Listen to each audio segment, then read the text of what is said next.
Have you ever wanted to try to make your own decorations but felt overwhelmed by the complicated tutorials or maybe even the expensive materials? I've been there, and that's why today I want to show you how to create stunning paper flowers that are simple, beautiful, and they're going to use supplies that you probably already have at home. Let's take the stress out of crafting and focus on the joy of creating something meaningful. Welcome. I'm Ingrid Carlson, and I am so happy that you're here today. If you're new to my channel, this is a place where creativity meets ease, where we are ditching the perfectionism. We are trying not to overcomplicate the process because crafting should be about joy and not about stress. These paper flowers are the perfect touch to any journal or gift, or just as a simple reminder that beauty can come from the simplest materials. I hope that you enjoyed the video. If you do, I would really appreciate it if you give it a thumbs up. And if you're not already following, hit that follow button as well as the bell to get notified anytime a new video comes out. So let's get started.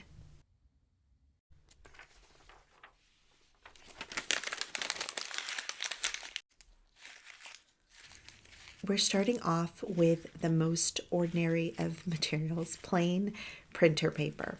You're going to lightly mist your paper with water, and it's just enough to make it soft so that when you're trying to crumble it in your hands, it's not hurting your hands and it's making this step a little easier. The reason that we're crumbling is because this step is going to add texture and softness, and it gives the paper a natural feel, and it's going to look like the natural veins, like a real flower petal.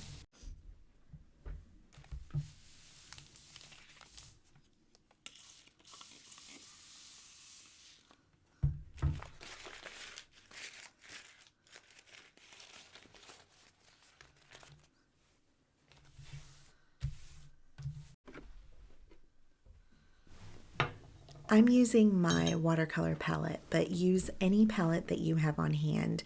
I'm going to show you how mixing colors and kind of muddying them up, which is not what we usually want in watercolor, is going to make your flowers look more realistic and really come to life.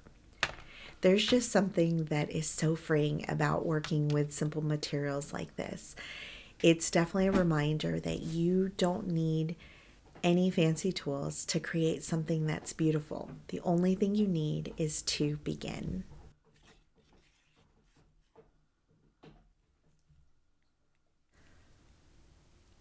I'm using a template that I'm making into a square using an old discarded cereal box, but you don't have to do this step. If you want, you can either measure out your paper and cut out even squares, or you can even eyeball it.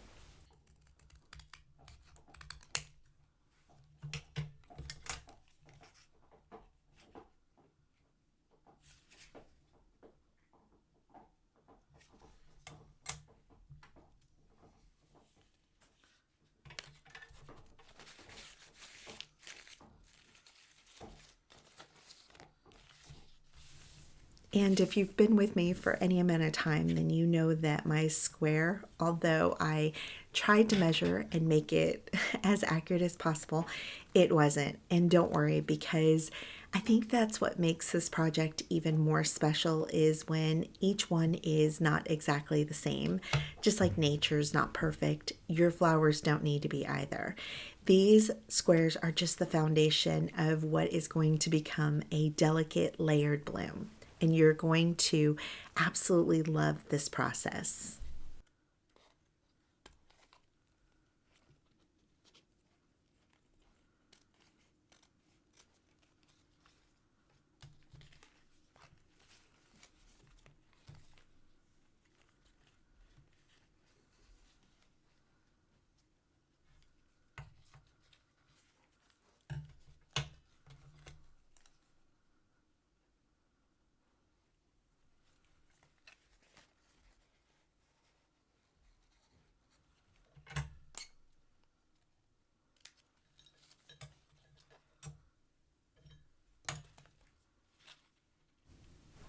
I'm going to let you in on a little secret.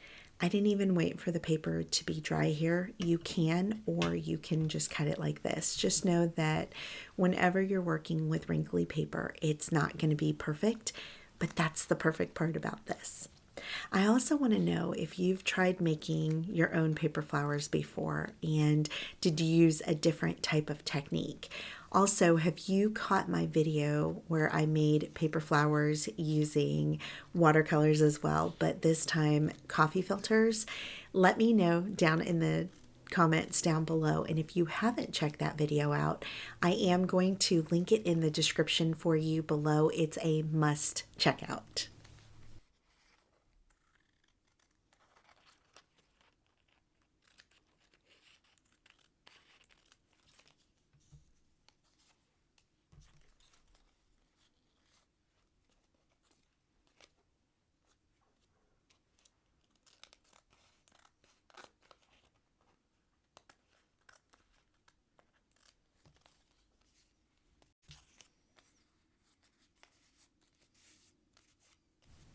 To make the process seamless for you, I want to show you kind of all the ways that you can do this. So you can find the middle point of your squares by measuring out, or you can fold your papers in diagonal and then unfold it and fold it in the other diagonal, and this will give you your center as well as your cutting lines.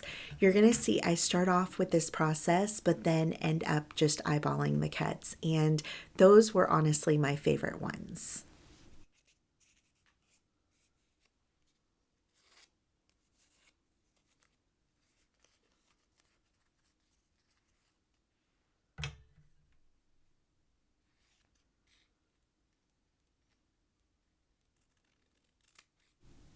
Using all of the triangles, you're going to just cut a slit towards the middle. You don't want to go all the way to the middle, and depending on how you want your flower to look, and I would experiment with this with all of your flowers, is dependent on how much you want to cut or how close to the center you want to get.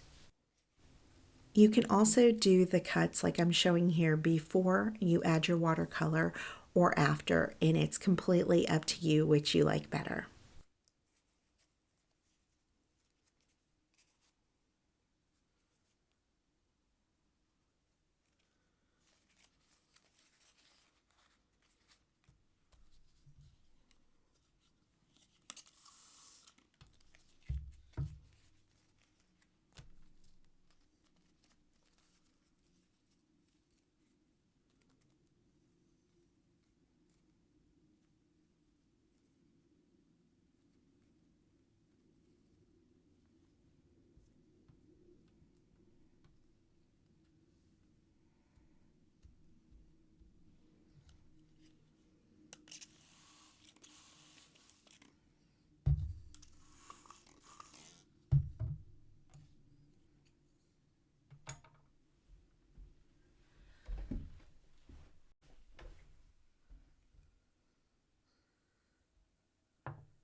I wanted to show you these steps that I'm going to take. These are, I think the first two or three are my prototypes of kind of the vision that I had in my head and where I thought I wanted to start. And I'm going to completely go the other direction and do it completely the opposite of this as I go along.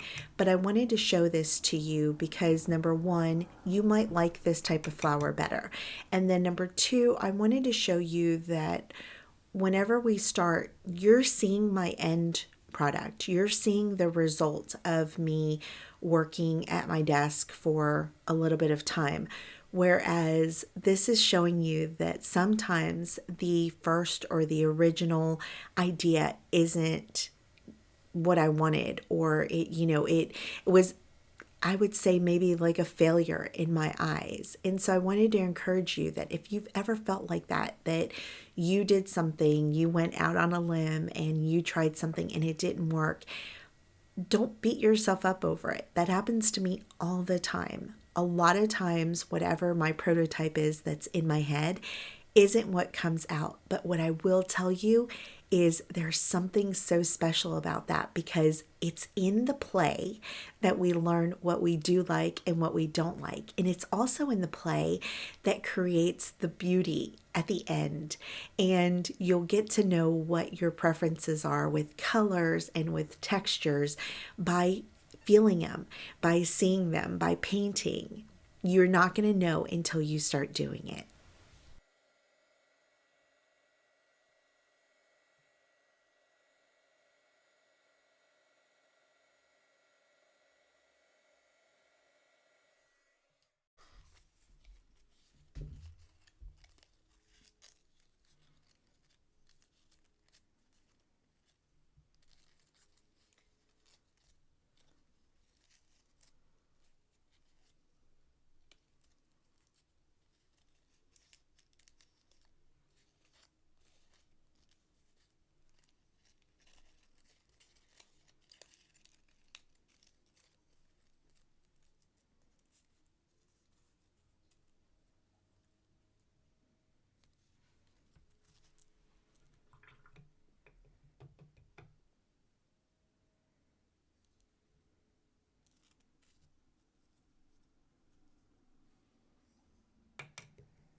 I think it was at this moment that I realized that I think that the base of the paper needs some color because the white is too stark when you start adding the watercolor, and it really shows off the whiteness when it's in contrast of the watercolor, even if you're doing a light wash on it. So that's what kind of gets me into the next step of adding more color.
And just in case you haven't heard it today, I want to remind you that you are beautiful, you are worthy, and you are loved immeasurably.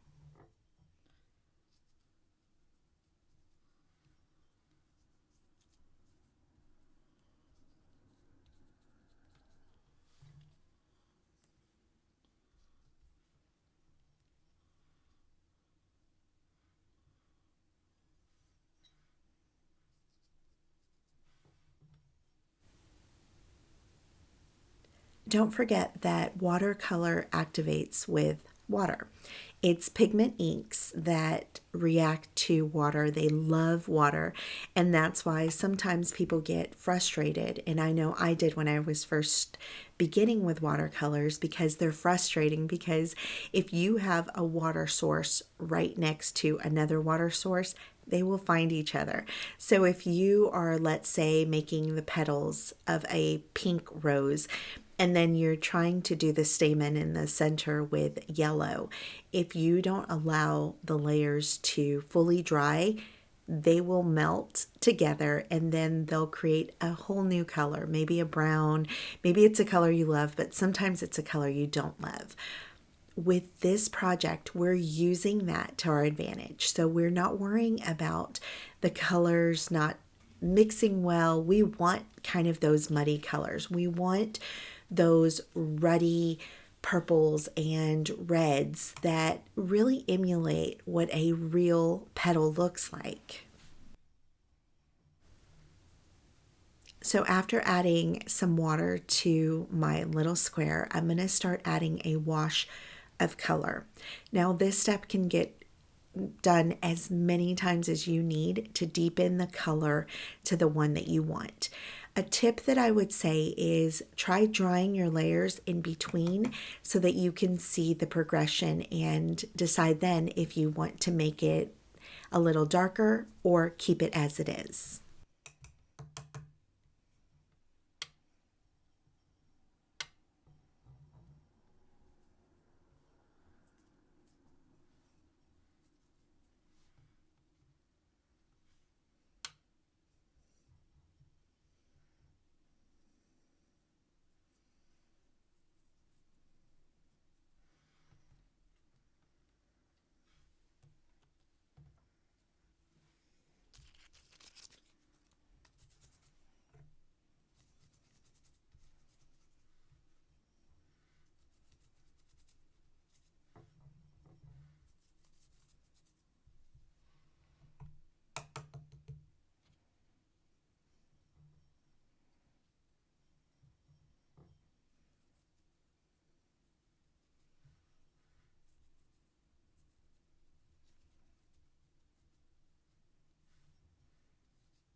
I absolutely love the veining that the crumpled pieces gave, but I wanted to try this out using a regular sheet of copy paper that was not crinkled at all and to see which one I liked better. And I'd love to get your suggestions at the end or your impression of which one you liked better. Did you like the smooth one or do you like the crinkly one better?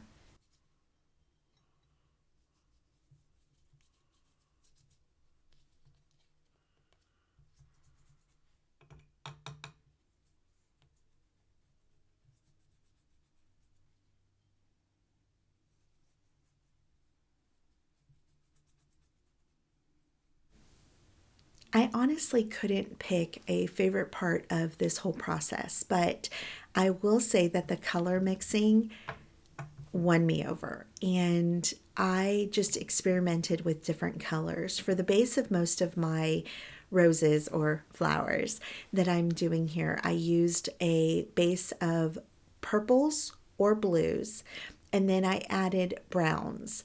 And like we've worked with watercolors before, remember that whatever color is opposite of your color wheel. So, for example, purple is opposite yellow, and orange is opposite blue, and green is opposite red.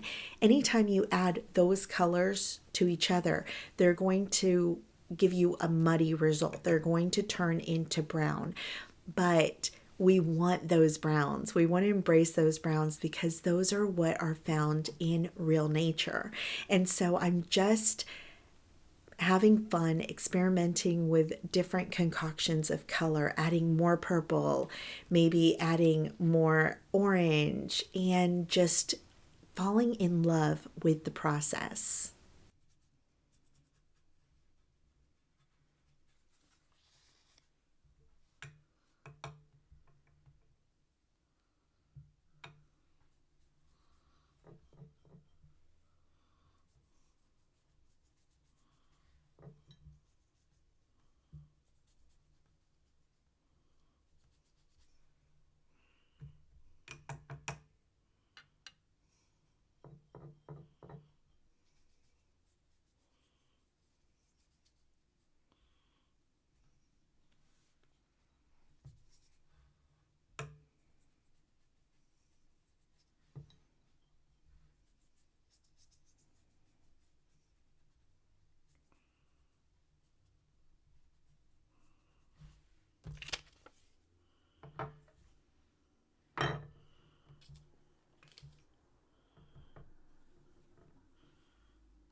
And even though I said I really love the texture of the crinkly ones, when you look at these, you can see a little bit of striation because of the watercolor and the fibers in the papers. The other thing I noticed is that when I was drawing them, as you can see here, the paper starts to kind of shrink and the edges get a little more crinkly, which really looks like a flower petal come to life right before your eyes.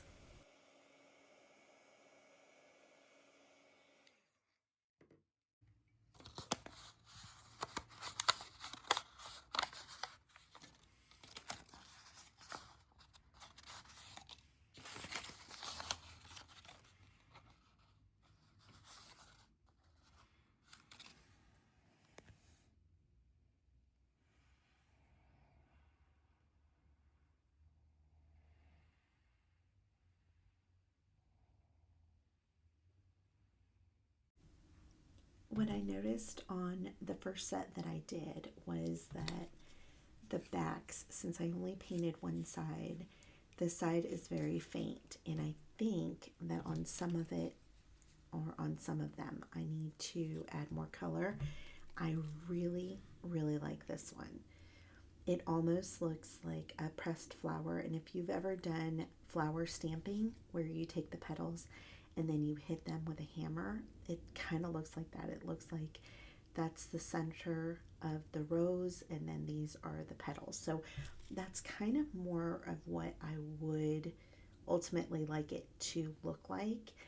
And so I think what I'm going to do is add a little more paint on the bottom. I also am going to leave these to dry, and then we can add more color later. I think I definitely want to soften up those harsh like yellows and oranges to make them look more organic.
If you ever made a pinwheel in school growing up, that's kind of the process that we're doing. We're folding in each of the edges in the center, and I'm going to attach them using hot glue. Now, be very careful here because you will have little burnt fingers if you get too close to the hot glue. So just adding a disclaimer here, you can use different types of glue, but I love using hot glue because the once it dries or once it cools even slightly, it's already held, so I don't have to wait for the glue to set.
As you're folding, I think this step is very personal, and you can roll the flowers more, roll the flowers less. You can crinkle them. There's just so many different varieties. And I just stopped to think about how flowers in nature open slowly, layer by layer. This process mirrors that. It takes time, it's moving with intention, and it's letting each fold bring the flower closer to its final form.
I started playing with this kind of design, and so I wanted to show you what I was doing, because I think this is a great base for loads of different flowers.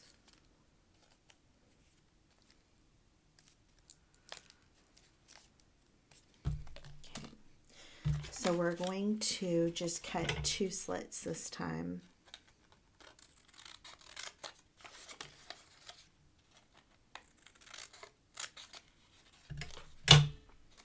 And what we're doing is so we have our slits going this way. We're going to fold over the edges like so and glue these down.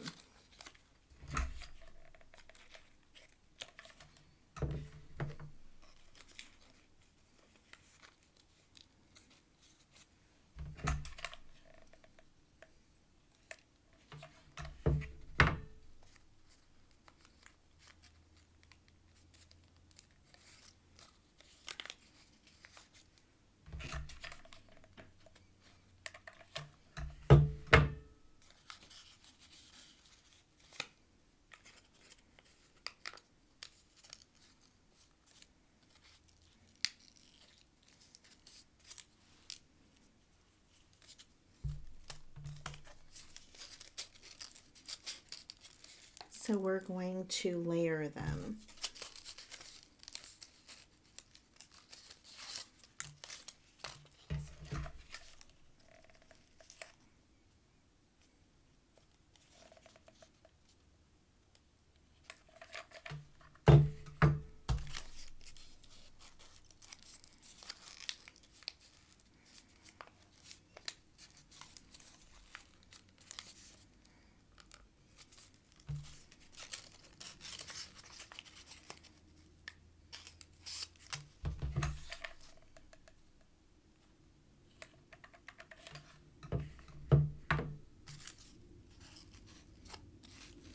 And you can, of course, layer these as much as you want. And I love this broken piece.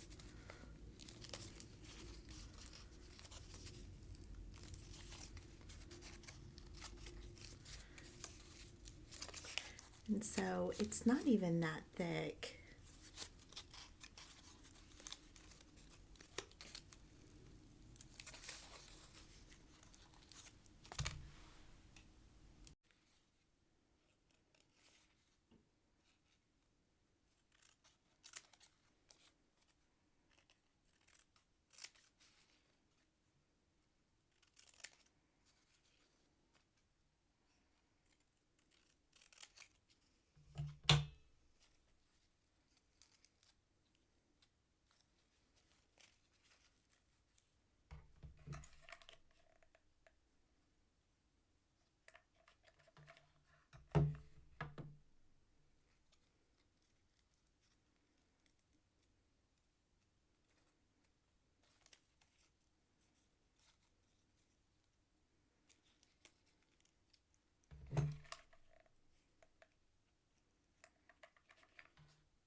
I think this might be my favorite one. I love how the leaves are very kind of fragile and beat up. I love the veining that happens here with the crumbling of the paper and then the water being added.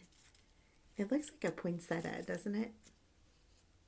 And these can even go layered on top of this. And then you can also smush them down so that you can make them a little flatter.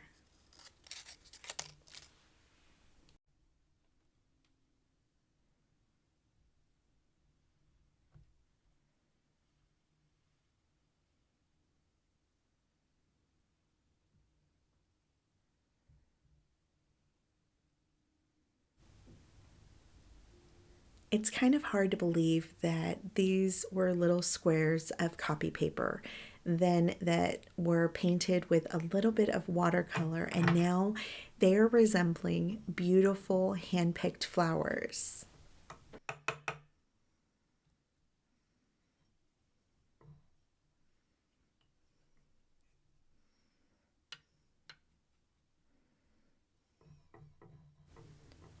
Once I had my centers all glued and I had my flowers assembled, I wanted to go in and paint a little bit more texture or dimension to them.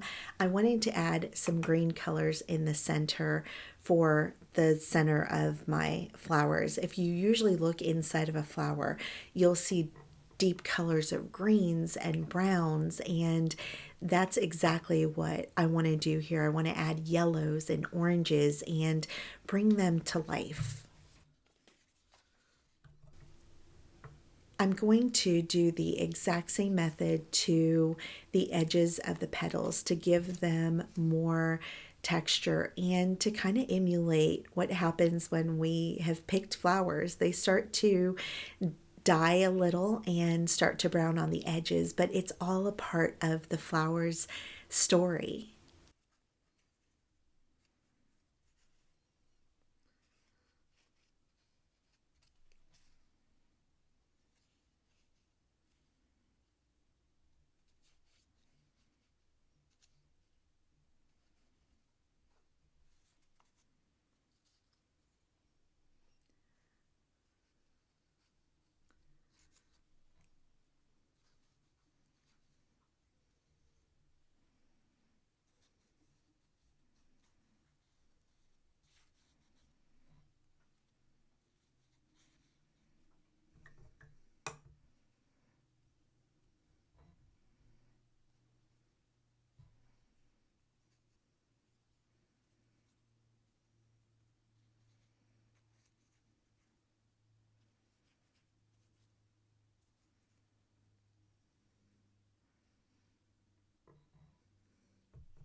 While I started filming this part, I couldn't help but fall in love with each of these little flowers. They're so delicate and precious. But in Ingrid form, I had an idea to add a little gold to the centers. And so I'm going to do that. I originally started by only doing a couple, and I ended up going overboard and doing them all. And I'd love to know if you like this more natural look or if you like the one with the gold.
And just like that, we've turned ordinary paper into something that's extraordinary.